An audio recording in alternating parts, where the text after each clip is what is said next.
Hey guys, Reid from the Bechtel Summit team here again, still at Outdoor Retailer, checking out gear that you guys want to know more about.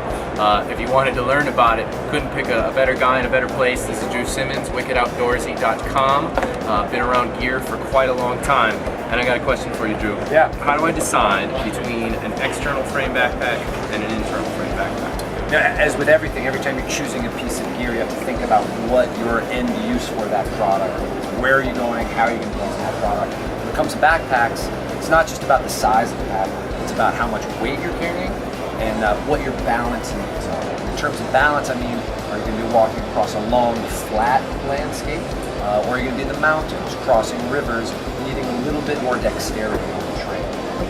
I think with the logical choice for a frame backpack is when you want to carry a ton of weight and there's not a huge amount of landscape variability. You know, if we're talking about Arizona, New Mexico, and some of the desert areas, external frame backpacks are a great choice. As you can see on an external frame backpack, the weight is carried much higher up on your back, which is a much better place to carry that weight. You can also stack it up with additional things, bedrolls, tents, water bottles, hang them off the pack. It's not a big deal. You'll carry it, you don't feel the weight as much as you would when the weight is further down on the back. Another nice benefit of a frame backpack is it holds the weight away from your back. There's a lot of great ventilation. So once again, if you're in those desert kind of environments, this can be a great way to go. Another great choice is, if you're doing an Alaska trip, if you're lucky enough to get up there, and it's very wet, and you want to have that breathability so you don't get that moisture buildup back there, frame backpacks can be a great way to go. Frame backpack's actually what I took to film on out New Mexico, Scout Ranch, and for those same purposes that you were talking about.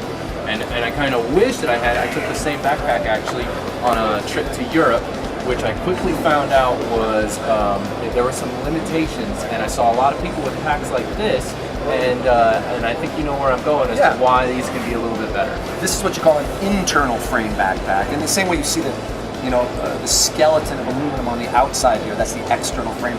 All the suspension here is internal. I mean, yes, it has a bar here for stability and things like that, but it's almost invisible how the skeleton is supporting all your weight. What's nice about an internal frame backpack, as we were talking about in the balance scheme of things, is it holds your load much closer to your body. So if you are up high in the mountains or in some tricky areas, it's not weight that's going to tip you one way or another, especially if you have a very heavy load in the pack. Another nice thing about the internal frame backpacks is a variety of compartments. If you're traveling, it's a great example.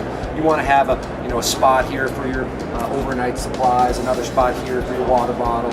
Everything has its own place to live. Where typically in an external frame backpack, it's one large compartment, and you have to be a little more technical with how you pack it. Right. Cool. Well, I guess in the end, it's just about thinking about what you're going to use it for and what your needs are, and that'll help you pick out the right gear. That's exactly right. Thank you. My pleasure.